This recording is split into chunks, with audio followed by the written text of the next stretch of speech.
resto de las jurisdicciones. Les pido, antes de finalizar, si alguien tuviera preguntas o comentarios, tenemos espacio para 2 de ellos. Un parcito de comentarios o preguntas que tengan ustedes, damas y caballeros. Por acá, un momentito. Ahí María tiene con la señora primero. Hola, ¿sí? ¿A quién directamente? ¿Al señor Roberto? No, a todos. Ok. Soy Catherine Hock de la ICMIF, la Federación Mundial de Cooperativas y Mutuas de Seguro. Mi pregunta es la siguiente. Primero, en la Unión Europea, de las casi 5.000 entidades de seguro, se aproximan 2/3, se dicen que 2/3 son pymes. Pymes son pequeñas y medianas empresas.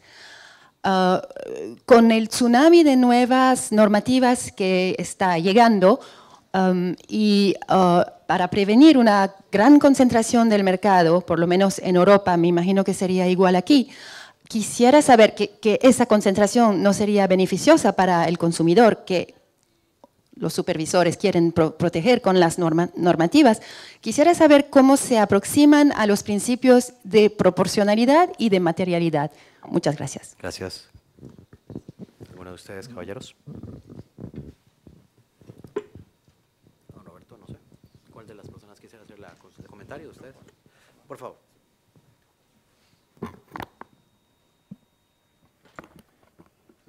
Vou tentar falar em portunhol regulatório, ok?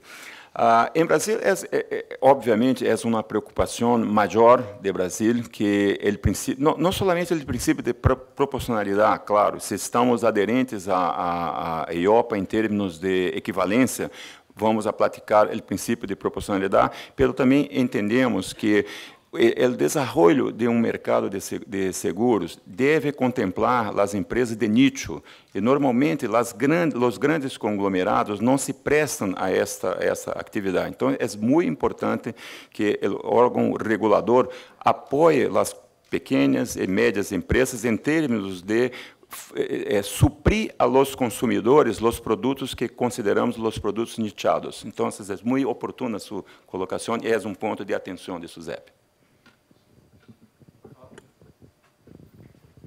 Sí, he notado la importancia que todo el mundo sentimos para fomentar la educación financiera. ¿Por qué no fomentar la educación de seguro? ¿Se han preguntado por qué no existe un juego para niños que de una forma u otra eduque a considerar el seguro una forma de mutualidad, solidaridad? Yo creo que esto sería una preocupación importante para todas las autoridades de control. Insistir mucho más en la educación de seguro y no tanto de educación financiera en general y sobre todo invitar todo en esfuerzo para poder crear un juego de seguro para niños. Gracias.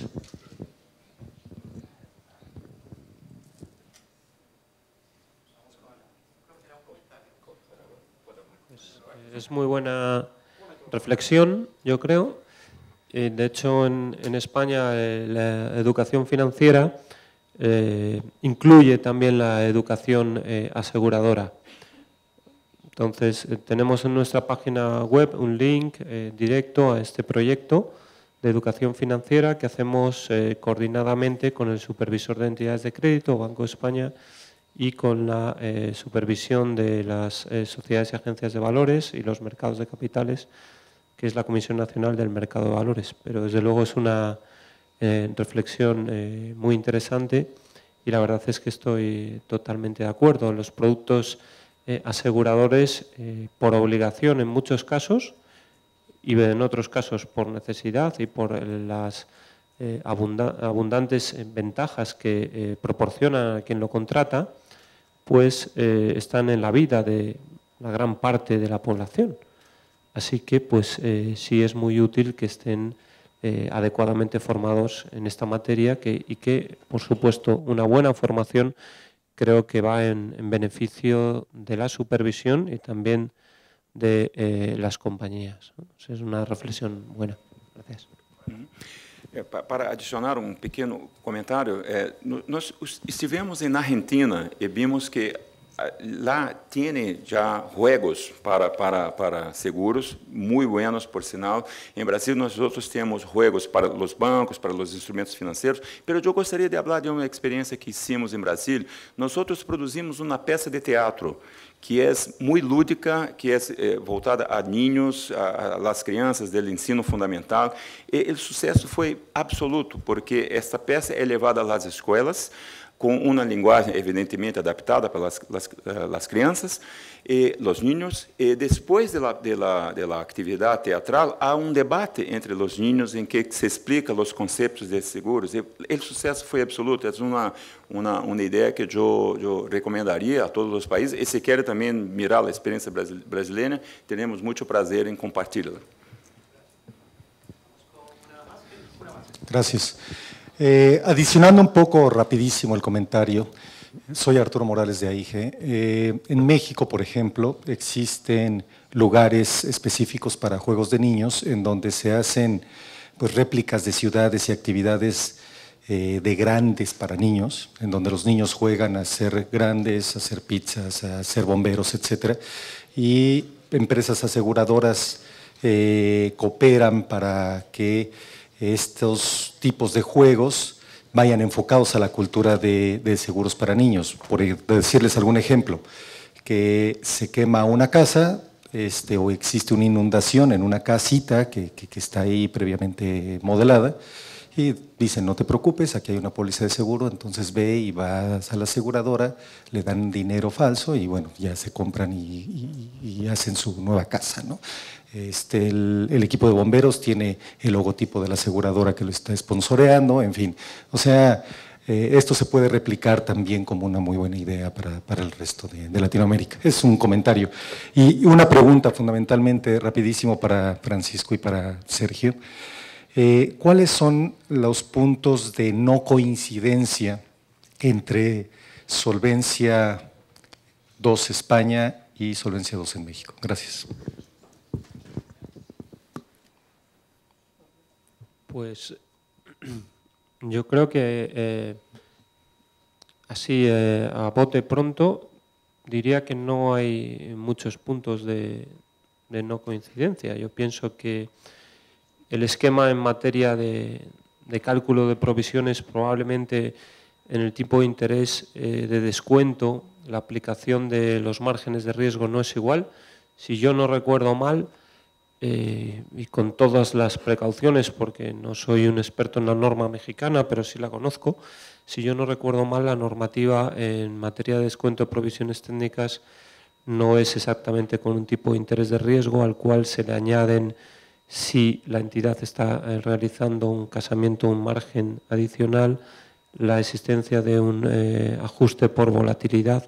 Es otra forma, creo que tienen en cuenta los tipos de interés que se exigen a determinadas entidades con un rating específico. Eso puede elaborarlo un poco más Sergio. En materia de gobierno corporativo, pues creo que no hay grandes diferencias. De hecho, me ha llamado mucho la atención la existencia de un esfuerzo muy claro por parte del supervisor mexicano de implicar a los consejos de administración con funciones absolutamente indelegables. Nosotros también lo remarcamos mucho en Solvencia II. Queremos que los consejos sean responsables de las decisiones que toman, y eso implica, entre otras cosas, que tienen que estar bien informados y, por lo tanto, implica que tiene que haber toda una serie de documentación escrita y unos flujos de información hacia los consejos. Creo que ese punto es importante. En México, corrígeme nuevamente si me equivoco, pero creo que también están las funciones claves arbitradas, la función actuarial, la función de auditoría interna, la función de cumplimiento o compliance, ¿verdad? Y control interno. Con lo cual, pues, como decía, creo que en ese segundo pilar es muy parecido, y luego en la información a reportar, pues bueno, me parece que es un poco más amplia la de Solvencia II en materia de información a reportar a los mercados. Y tiene la diferencia respecto a información a reportar a los supervisores que Solvencia II deja margen para que los supervisores nacionales pidan más información, con lo cual el rango armonizador es inferior, porque hay algunos supervisores que tienden a pensar, pues no necesito adaptar mi solicitud de información a Solvencia 2 porque voy a pedir lo de Solvencia 2 y lo que venía pidiendo antes, o una parte de lo que venía pidiendo antes, con lo cual, pues bueno, ahí yo creo que tiene ventajas el marco mexicano al ser un código más unificado, ¿no? Dejo a Sergio que complemente. Bueno, efectivamente la normativa se basó en la directiva y no hay muchos cambios.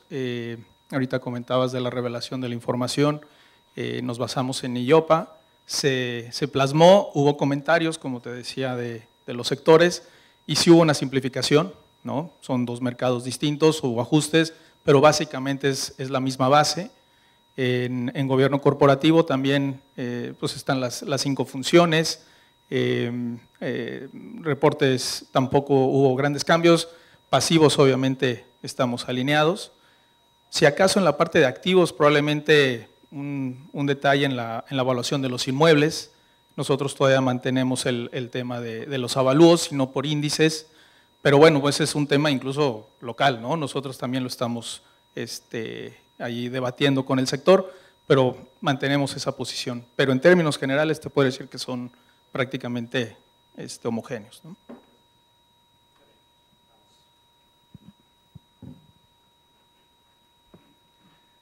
Muchísimas gracias, un fuerte aplauso para ellos que nos acompañaron esta tarde.